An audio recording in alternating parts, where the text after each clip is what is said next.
ಚಿಕ್ಕಮಗಳೂರು ನಗರದ ಹೊರವಲಯದಲ್ಲಿ ಕಿರು ವಿಮಾನ ನಿಲ್ದಾಣಕ್ಕೆ ಕಾಯ್ದಿಟ್ಟ ಭಾಗ ಕೃಷಿ ಅವಲಂಬಿತವಾಗಿರುವುದರಿಂದ ಅದನ್ನ ಕೈಬಿಡುವಂತೆ ಒತ್ತಾಯಿಸಿ ರೈತರು ಶಾಸಕ ಎಚ್.ಡಿ. ತಮ್ಮಯ್ಯ ಅವರಿಗೆ ಮನವಿ ಸಲ್ಲಿಸಿದರು. ಕಿರು ವಿಮಾನ ನಿಲ್ದಾಣಕ್ಕೆ ನಿಗದಿಯಾಗಿರುವ ಜಾಗ ಚಿಕ್ಕಮಗಳೂರು ಕಸಬಾ ಹೋಬಳಿಯನ್ನು ಸರ್ಕಾರಿ ಗೋಮಾಳ ಭಾಗ 100 ಎಕರೆ ಇದ್ದು 20 ಆಸನ ವ್ಯವಸ್ಥೆಯ ಕಿರು ವಿಮಾನ ಇಳಿಯ ಏರಲು 1200 ಮೀಟರ್ ಉದ್ದ 150 ಮೀಟರ್ ಅಗಲದ ರನ್ವೇ ಅವಶ್ಯಕತೆ ಬೀಳುತ್ತದೆ. ಈ ಕಿರು ವಿಮಾನ ನಿಲ್ದಾಣಕ್ಕೆ 150 ಎಕರೆ ಭೂಮಿ ಅವಶ್ಯಕತೆ ಇರುತ್ತದೆ.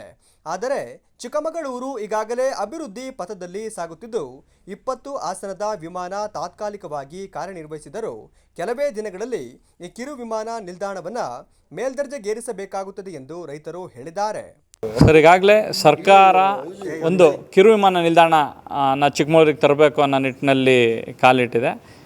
ಹೌದು, ಚಿಕ್ಕಮಗಳೂರು ಈಗ ಪ್ರವಾಸೋದ್ಯಮದ ದೃಷ್ಟಿಯಲ್ಲಿ ಅವಶ್ಯಕತೆ ಇದೆ. ಆದರೆ ಅವರು ಗುರುತು ಮಾಡಿರೋಂಥ ಜಾಗ ಅದು ಇಷ್ಟು ಸೂಕ್ತವಾಗಿದೆಯಾ ಅಂತೇಳಿ ನಾವೊಂದು ಪರಿಶೀಲಿಸಬೇಕಾಗುತ್ತೆ. ಯಾಕಂದರೆ ಇವ್ರಿಗೆ ಗುರುತು ಮಾಡಿರೋಂಥ ಜಾಗ ಉಂಡಾಡಿಹಳ್ಳಿ, ಕರ್ತಿಕೆರೆ, ಅಂಬಳೆ ಆ ಕ್ಷೇತ್ರದಲ್ಲಿರೋಂಥದ್ದು ಒಂದು ಲಕ್ಷ್ಮೀಪುರ 5-6 ಹಳ್ಳಿಗಳನ್ನ ಸೇರಿರೋಂಥ ಒಂದು ಜಾಗದಲ್ಲಿ ಸರ್ಕಾರಿ ಭೂಮಿ ಇದೆ ಅಂತೇಳಿ. ಸರ್ಕಾರಿ ಭೂಮಿ 100 ಎಕರೆ ಜಮೀನಿದೆ ಅಂತಾರೆ. ಆದರೆ 100 ಎಕರೆ ಜಮೀನಲ್ಲಿ ಇವರು ಮಾಡಬೇಕಾಗಿರೋಂಥ ಒಂದು 12 ಸೀಟಿನ ವಿಮಾನ ನಿಲ್ದಾಣಕ್ಕೆ ಯಾವುದೇ ಕಾರಣಕ್ಕೂ ಸಾಧ್ಯ ಇಲ್ಲ. ಏನು 12 ವಿಮಾನ ನಿಲ್ದಾಣ ಚಿಕ್ಕಮಗಳೂರಿಗೆ ಅವಶ್ಯಕತೆ ಇದೆಯಾ ಅನ್ನೋದು ಮೊದಲನೇ ಪ್ರಶ್ನೆ. ಇವತ್ತು ಈ ಒಂದು ಪ್ರವಾಸೋದ್ಯಮ ಇಲಾಖೆಯಿಂದ ಕಿರು ವಿಮಾನ ನಿಲ್ದಾಣ ಮಾಡಕ್ಕೆ ಹೊರಟಿರೋದು ನಮ್ಮ ಶ್ಲಾಘನೀಯನೇ, ಸ್ವಾಗತ ಬೇಕು ಚಿಕ್ಕಮಗಳೂರಿಗೆ. ಆದರೆ ಇವತ್ತು ಅವರು ಪ್ರಸ್ತುತ ಜಾಗ ನಿಗದಿಪಡಿಸಿರೋ ಜಾಗ ಫುಲ್ ಎರೆಭೂಮಿ, ಆಮೇಲೆ ಗೋಮಾಳ. ಅದು ಸುತ್ತಮುತ್ತ ಇರೋ ಜಮೀನು ಸತ ತೋಟ, ಒಳ್ಳೊಳ್ಳೆ ಎರೆಭೂಮಿ, ಸಣ್ಣ ರೈತರುಗಳು ಬೆಳೀತಾ ಇದ್ದಾರೆ, ಚೆನ್ನಾಗಿ ಬೆಳೀತಾ ಇದ್ದಾರೆ. ಇವತ್ತು ಪ್ರವಾಸೋದ್ಯಮಕ್ಕೆ ಬೇಕಾಗಿದೆ ಅಂದರೆ ಈ ನಮ್ಮ ಚಿಕ್ಕಮಗಳೂರು ಸಿಟಿಲಿ ಒಳ್ಳೆ ಜಾಗನೇ ಇದೆ. ಗ್ರಾವಲ್ ಜಾಗ, ವೇಸ್ಟು, ಗುಡ್ಡಗಾಡು ಪ್ರದೇಶ ಇರೋಂಥ ಜಾಗಗಳಿದ್ದಾವೆ. ಆ ಜಾಗ ಹುಡುಕ್ಬಿಟ್ಟು ಮಾಡಿದರೆ ಸೂಕ್ತ ಅನಿಸುತ್ತೆ. ಈ ಜಾಗದಲ್ಲಿ ಗೋಮಾಳ, ಇವತ್ತು ಹಸುಗಳಿಲ್ಲ ಅಂದರೆ ರೈತರು ಬದುಕೋಕ್ಕಾಗಲ್ಲ. ಅಟ್ಲೀಸ್ಟ್ ಹಸುಗಳಾರು ಮೇಯ್ತಾವೆ ಆ ಜಾಗದಲ್ಲಿ.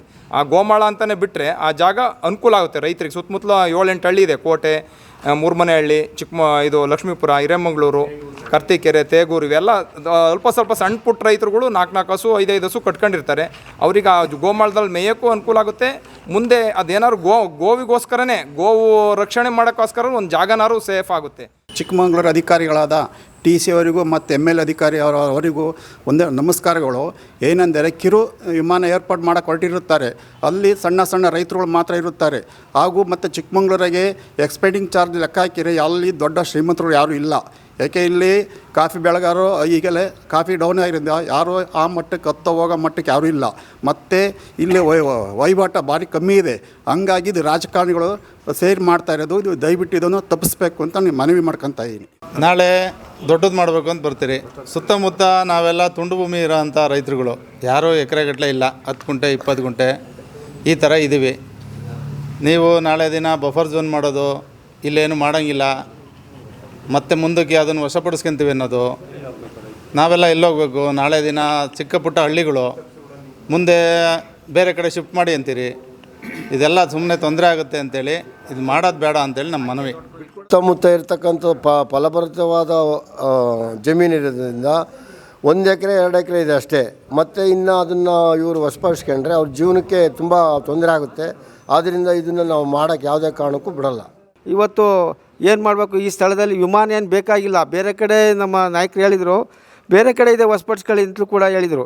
ಆದರೆ ಎಲ್ಲರೂ ಕೂಡ ರೈತರು ಈ ರೀತಿ ಬಿಡೋಕ್ಕೆ ನಾವು ತಯಾರಿಲ್ಲ ಅಂಥೇಳಿ ನಾವು ಯಾವುದು DC ಅವರಿಗೆ ಇವರಿಗೆಲ್ಲ ನಾವು MLA ಕೂಡ ಮಾತಾಡಿ ಇದು ಮಾಡ್ತೀವಿ ಅಂತೇಳಿ.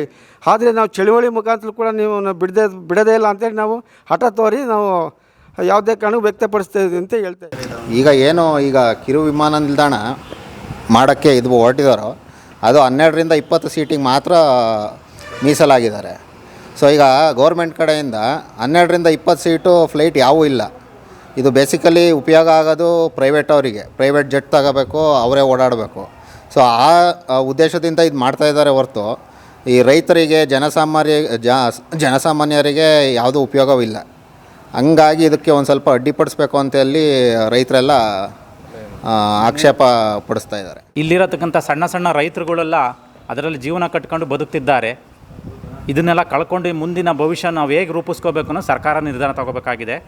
ಇದನ್ನು ನಾವು ಅಡ್ಡಿಪಡಿಸ್ತೀವಿ, ಕಾನೂನು ರೀತಿ ಹೋರಾಡ್ತೀವಿ. ಯಾವುದೇ ಕಾರಣಕ್ಕೂ ಅಲ್ಲಿ ಮಾಡೋಕ್ಕೆ ನಾವು ಬಿಡೋದಿಲ್ಲ. ಇದಕ್ಕೆ ಸೂಕ್ತವಾದ ಸ್ಥಳವನ್ನು ಗುಡ್ಡಗಾಡಲ್ಲಿ ಮಾಡ್ಕೋಬೇಕು ಅಂತೇಳಿ ನಮ್ಮ ರೈತರ ಕಡೆಯಿಂದ ಮನವಿ ಮಾಡ್ಕೊತಾ ಇದ್ದೀವಿ.